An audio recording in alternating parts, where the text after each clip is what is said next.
Hello and good afternoon. I hope you can hear me. My voice is not great. I seem to have lost it the last day or two. My name is Clodagh Nolan. I'm part of the discipline of occupational therapy at Trinity College. And for the last number of years, we've been working, over 10 years now, with developing services for occupational therapy services within a university. And our prime target were individuals with mental health. So it's interesting to hear the last speaker talking about the increase. We've seen this dramatically in the last number of years. And one of the impetus for actually doing this piece of research and developing the careers pathways was really specifically to target those individuals with mental health. And what we did was we looked for, there's a fund here called the Genio Fund, which is administered by HSC, and it's Atlantic philanthropic money. So we targeted that so that we could build this particular service for the students.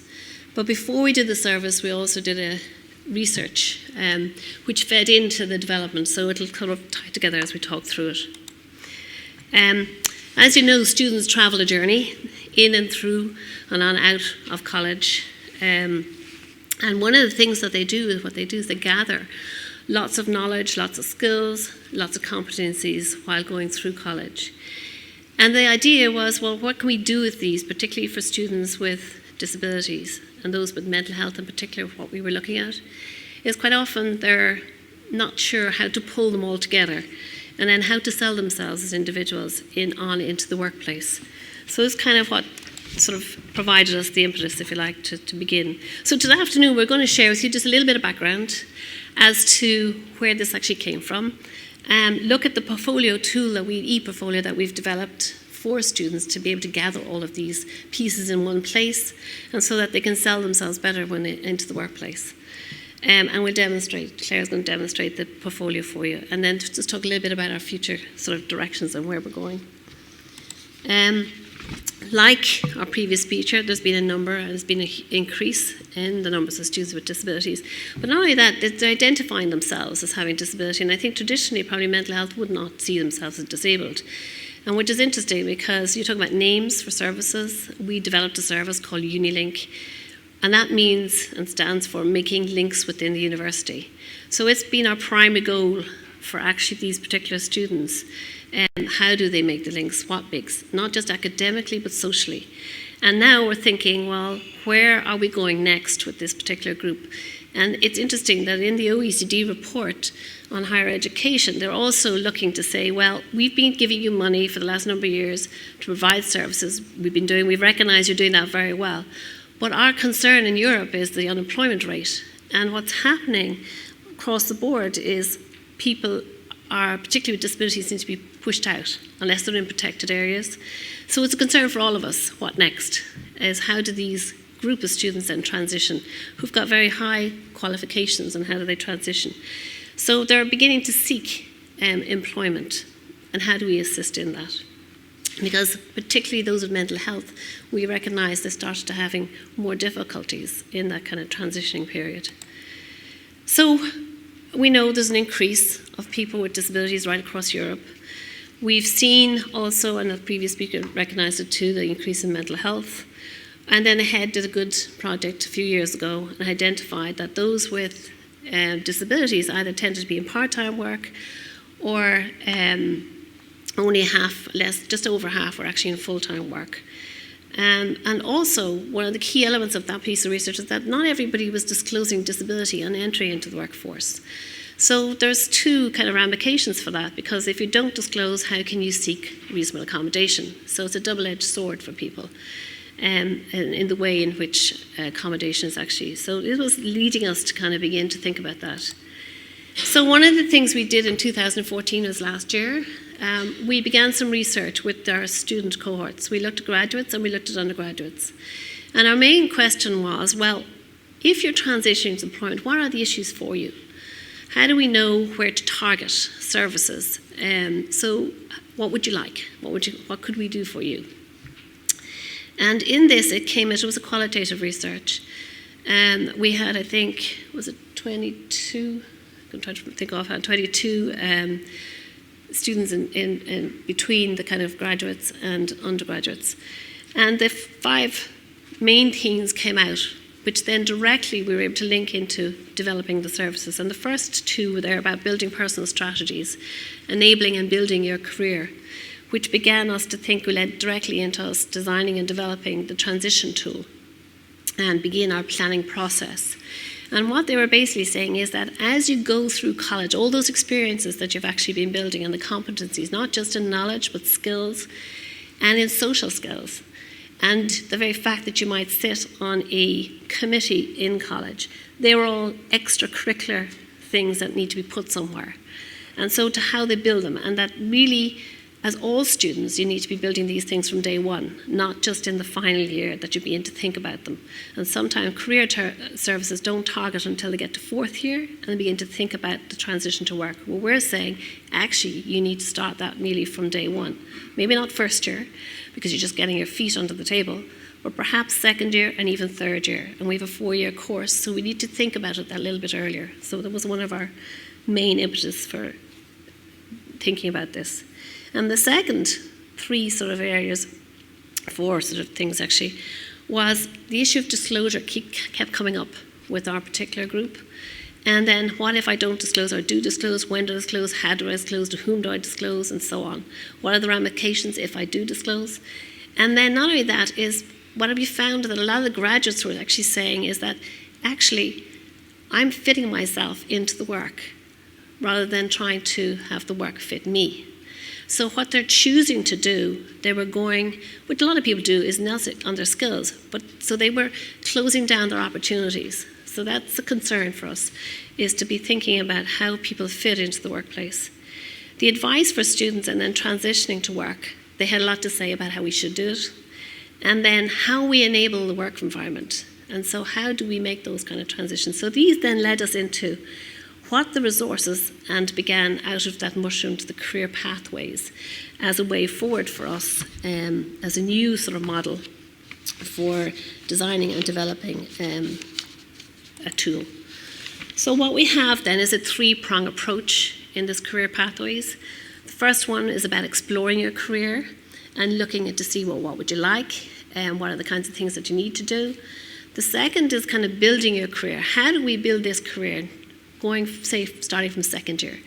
What are the kinds of things that you're actually doing that we can begin, and where are we going to put them? So we began, and also connecting in, we have a particular now, this was also a combination project with Careers Office. So the first time you have a disability and career office working jointly together in this, and we have a particular person appointed part-time from our office and part-time in the Careers Office. So it's a joint collaboration. So allowing the two to meet together, and actually, so one or other is appointed to be the career person. So it could be the OT or it could be the careers individual. Both on the same trajectory of looking and exploring and reflecting with the student the kinds of experiences they're having, making sense of them, and thinking earlier about their career processes. And this is particularly important for those, say, in arts courses, where there isn't the same level of perhaps placement or internships that you would have, even though that's even being thought about more and more, and people are generally across the board in universities, I think, begin to think more about kinds of work experience that students actually have. So it's building that career from day one and then putting it somewhere. And the last step is, well, what about moving into the workplace? And then what are the kind of skills and things necessary for doing that? And preparing the student for the world of work is the launching your career, is the kind of third element of that. And in order to do that, then Claire's going to show you the ePortfolio that we've designed and developed, which allows us to host and lets the student host all their good work. Thanks, Clodagh. So I suppose in Ireland, we're possibly developing our technologies. Definitely in the UK, I think ePortfolio systems have been in much greater use. In Ireland, we tend to use things like Blackboard and Moodle for lecturers and academic staff within third level education to actually upload their lectures.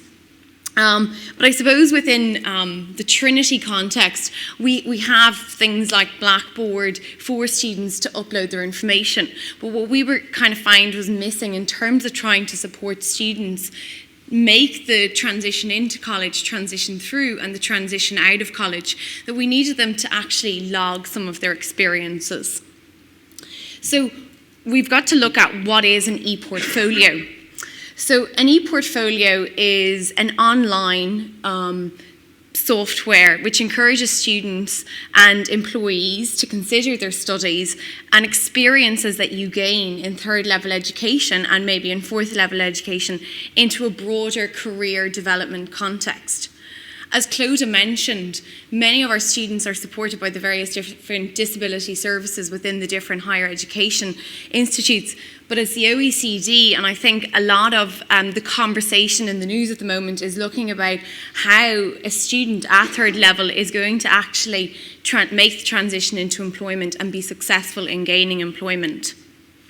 Here, the student within college, as Tim mentioned yesterday, has an opportunity to develop lots of attributes, skills, and various different competencies that actually fit and transfer into the workplace. But often for some of our students, they're finding it a little bit difficult. How do you tease that out? How can I actually bring my skills that I've gained in third level into the workplace? How can I actually sell that to an employer?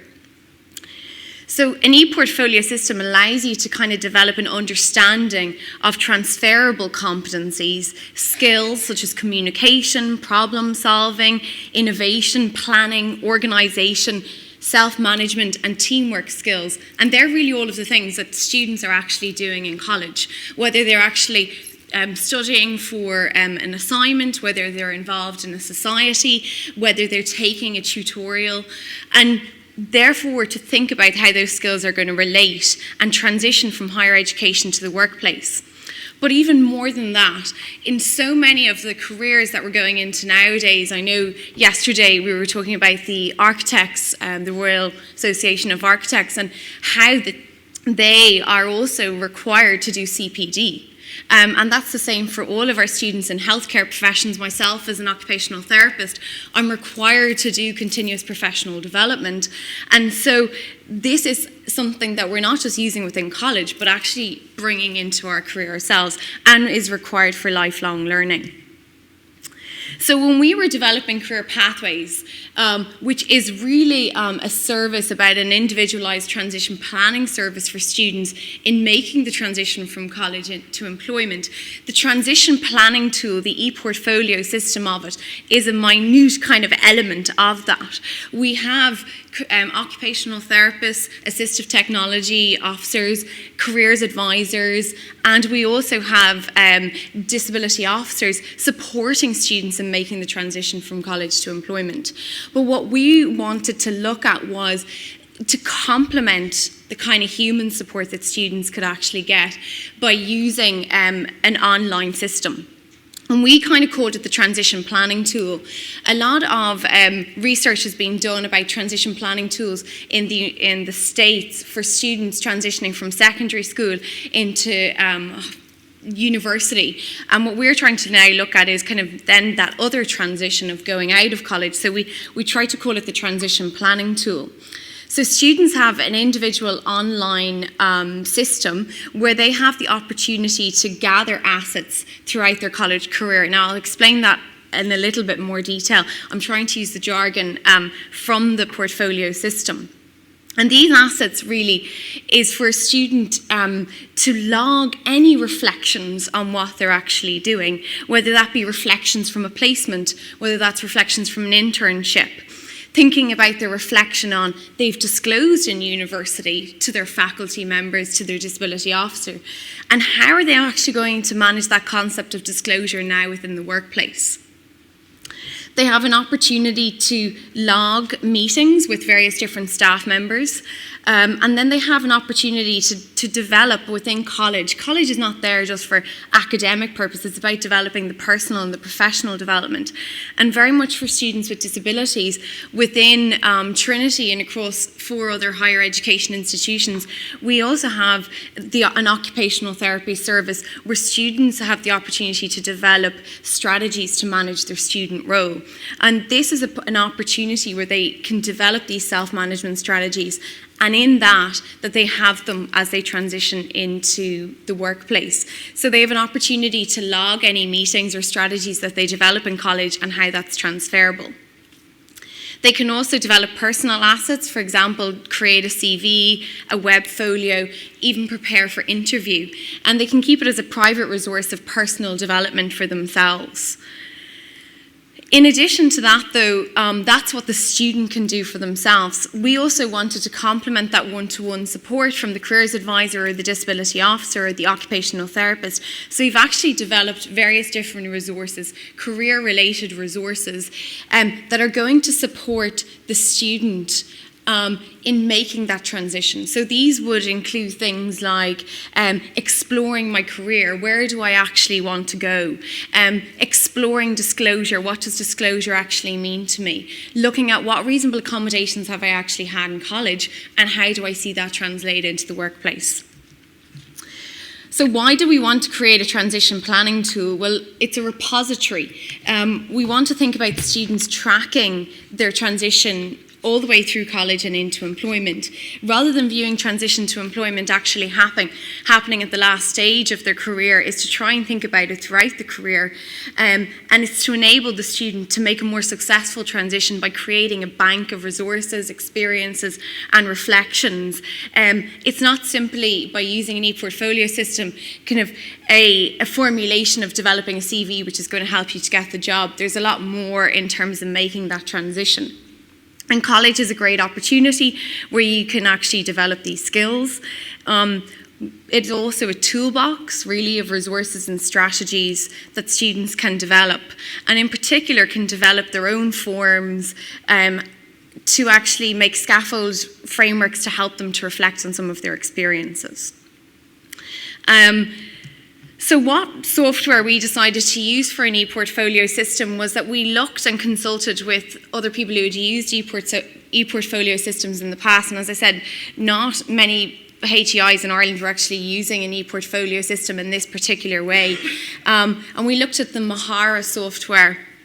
And really, with the Mahara software that is used, DCU, I know, have just developed their own ePortfolio system. I think it uses the Google base.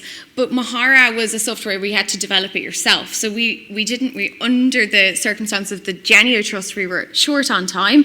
So we decided to go with a software system called Pebble, and I know it's definitely used a lot in a lot of UK universities. So what was nice about that was, albeit it was kind of an off-the-shelf software system, we could actually tailor it to the needs that we wanted. So PebblePad is a web-based, and they call it a personal learning space, which is used in many colleges in the UK by professional bodies, by learners, by teachers and assessors. And I suppose it's really what you want to do with it. In our case, PebblePad had never worked with a project like ours before, where we were really using it solely for only 250 students in terms of the transition to employment. But they use it for very much that the academic and the students will actually feed back information on assignments, etc. So it was a platform to support the student to log and reflect, and it offered various tools, a built-in CV, built-in webfolio. It was a secure online environment, and it could manage large student usage and then provide the statistics for it. So what did we want out of it? Based on the research that Clodagh and I had conducted with the students and the graduates, we tried to look at the feedback that we got and wanted to devise and make that, there's no point in doing research unless it's translatable and it's actually listening to the student voice. So we wanted to devise a CV, how can people develop a CV, but also gather experiences and reflections so when they actually go into an interview that they can talk about their CV and their experiences. In universities, we have definitely needs assessments, but what we wanted the student to have was actually going in and transitioning into employment was a worker needs summary. So if they did decide to disclose their disability, what reasonable accommodations could they have and how could they open that conversation with their employer? And then we wanted to develop a personal workbook where the student had the opportunity to reflect on the self-management strategies they had for managing their disability within college and how they were actually going to manage their disability within the workplace. So we've various different strategies devised, from a fatigue management program to a self-management program based on the recovery approach. Very specific careers support, and looking at how that applies to the workplace. So I'm going to try and get 5 minutes left, so I'm going to try and do a demonstration. When you log in, this is the view of the PebblePad system, and this is using flash drive. The PebblePad system is extremely accessible, and this is the accessible format that you can access. So using the transition planning tool, as I said, there's various different assets. So we have worksheets. You can build worksheets, CV builder within it. We have uploaded our own resources, so kind of time-laden in terms of developing resources for students in relation to the transition to employment, which students have access to. And students themselves can devise their own personal worksheets. I know the Cork Institute of Technology use the PebblePad software for people at PhD level to log their experiences of their PhD. And in this case, students can log any of their experiences within college. And you can also upload PDFs, Word files, etc. These are some of the resources that we've developed. In order to support the student to identify what their career aims and objectives are, we created the Career Pathways profile, which allows us to set goals with the student to support them within career pathways. So all of their sessions that they might be having with the OT or the DO or the careers advisor, they can log it on the resources that are available. And this is an example of how they can log some of their career pathways meetings with us. There is also a PebblePad app or a Pebble Pocket, which is designed to support reflection on the go rather than attempting to provide everything on the full PebblePad software. So a lot of students have smartphones now. This is kind of a streamlined version where they can take photographs, videos that can be later uploaded to their PebblePad system, again, kind of on the go, kind of developing of it. I'll go back to the benefits in a second because I want to do the demonstration of it, so hopefully this will work. So this is the screen that you see when you get PebblePad. So we've bought 250 licenses for students through the Genio Trust, and the licenses are bulk bought. So each student, when they meet with their Career Pathways link person, are given access to the PebblePad system, and this is kind of what it looks like. In this presentation, there's a lot of other slides, but what you'll see here is what I'm clicking on here is the various different. This is a screenshot that you see. When you go into the resources section, you'll see that these are all of the resources that we've actually developed for the students. So the student basically will click on to the resource. It's quite intuitive, and they'll be able to log their experiences by filling in the page. So it's literally typing in what the student actually does. And that's an example of the various different resources that we have. What the student can also do is add new, and this is the various different assets that the student can actually use. For example, if a student wants to develop a CV, the CV is developed into personal, professional, and academic. Again, it's an opportunity for students. It's a scaffold or a framework in which the student can develop their CV. Again, all of the CVs, employers are looking for a personalised CV to the job, but the student has this opportunity to log all of the information and later then design their CV and relate it specifically to the job. So again, the student can log into personal and can log their hobbies, their interests that they actually have, and save that.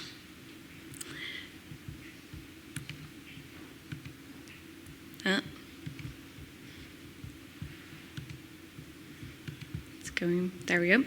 The other thing I suppose that the student can do is that they have access to the various different workbooks, and this is the Career Pathways profile that the student can actually fill in, that is designed for the student to begin to reflect on what their aims and their objectives are by actually engaging in the Career Pathways service.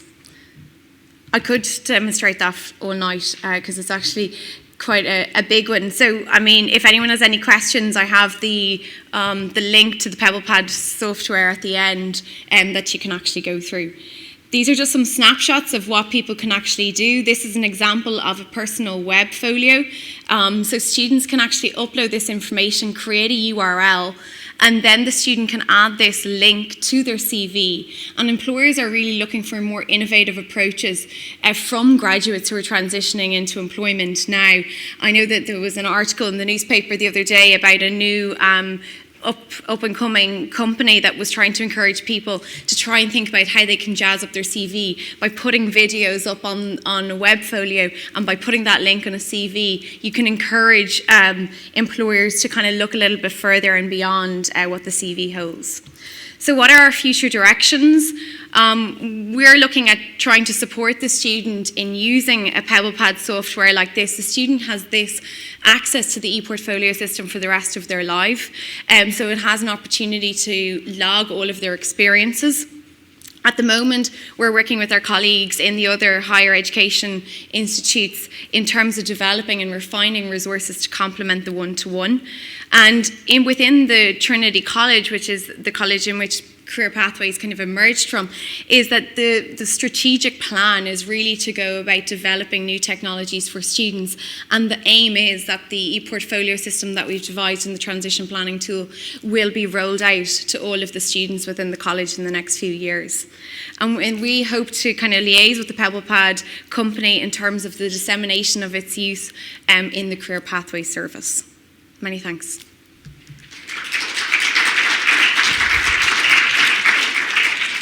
Gosh, what a shame we couldn't have spent more time. I think I could have watched that demonstration for a lot longer as well. So thank you very, very much for that. That was excellent. We've got time for a few questions. Thank you so much. I just wanted to ask, in terms of the PebblePad, what is the expense to the student? Does it cost them anything, or, and in terms of getting the app and that, because that might be a consideration, because I know, for example, Blackboard also facilitates the keeping of an ePortfolio, so maybe as well you might say why, I know you gave some explanation of the PebblePad, but as to, should we be using the ones that are free to them? And I know there's some cost for PebblePad, so I'd just like to hear about that. Thank you. We got our funding. We were granted like just less than 200,000 euro from the Genio Trust, and that was to help us to develop the whole service, the Career Pathway service within Trinity, within UCD, DCU, DIT and Marino Institute, and that helped us to not only employ some staff, but also to buy the ePortfolio system. And so we have a 3-year license with the PebblePad, and that cost us just less than 20,000 euro. So yeah, that is a lot of money. There's no cost to the student. So we were given 250 licenses. There's no cost to the student at all. Once the student was engaged in Career Pathways with us, it was free. To download the app on Android or iPhone is also free. So the students, you can buy an individual license yourself if the student did want to. But normally in the UK, I know the college is buying the whole system. More or less, so it's their system where they're using, like it's more or less their Blackboard. So there is no cost to it. It's just because we were trying to develop the ePortfolio system within this context, because it wasn't for the general population, the student population, we were piloting it on these 250 students. We bought this system. Thank you. I'm particularly interested in this because I'm trying to develop an ePortfolio system myself with them. But can I just ask, in terms of when the years are over, do they then export it? You know what I mean? Because they won't have perhaps the PebblePad then to hand once so I'd just love to hear a little of that. Thank you. So PebblePad, the way PebblePad works is that the student, the way we've structured our service is that the students can use the Career Pathways service right through their college career. So say, I'm just going to take an example of a student who's in 4th year might be using Career Pathways. Career Pathways also didn't want to break the support service at the end of the 4 years of the student's transition, because what happens is services stop at various different transitions, and that's the hardest for students to manage. So what we were doing was offering 1 year post-graduation support. So the student can use it, and hopefully they will transition into employment within that 1 year period. So they have access to that.